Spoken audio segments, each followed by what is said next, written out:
The battles of 1862 prove that a few of the many old city regiments in the Army, these regiments being a fair percentage of the Army of the Potomac between April and December 1862, would establish a tough fighting reputation from the many city rogues and skinflints of New York, Boston, and Philadelphia. Sometimes these units were just ethnic clubs that had mustered into regiments to build a distinct esprit de corps.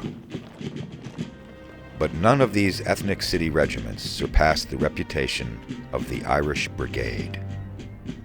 The brigade was established from a nucleus of New York City regiments of exclusively Irish volunteers, and were ultimately led by Brigadier General Thomas Francis Mahar, an Irish exile who was once to be executed by the English government.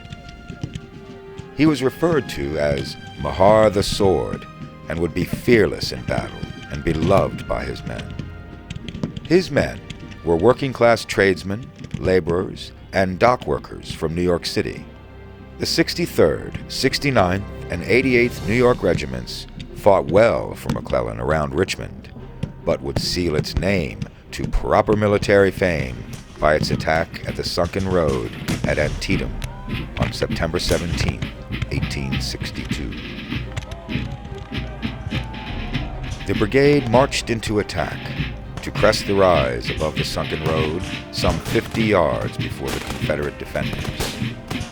The Confederates unleashed protected volleys, and whole clumps of men went down in the tall grass.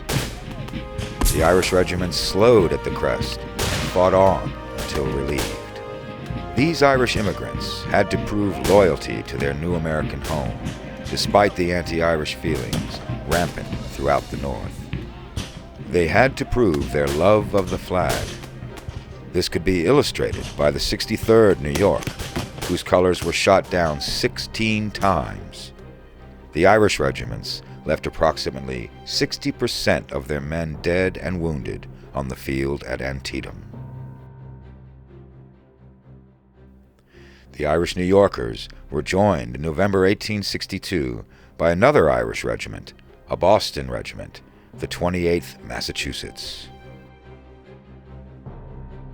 And then an Irish regiment from Philadelphia, the 116th Pennsylvania. The two new regiments strengthened the brigade with needed manpower, and all the troops were unified under the Green Irish and their red, white, and blue American colors. On December 13, 1862, the brigade would continue and cement their hard-fighting reputation with their rush upon Confederate defenses at Marye's Heights in the disastrous Battle of Fredericksburg. Because the New York Irishmen were without their previously damaged green flags, General Mahar had two orderlies distribute evergreen boxwood sprigs to the men to place in their caps.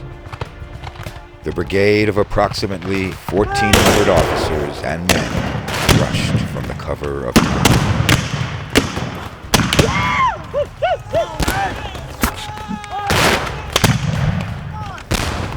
They attacked the heights, with many of the men raising the yell of "Fa'abala" in their native Gaelic, meaning "clear the way." The Southern artillery concentrated on the Irish, who pushed hard for the Confederate-defended stone wall. One Irishman called the flashes of muskets and artillery explosions blinding as they neared the Confederate position.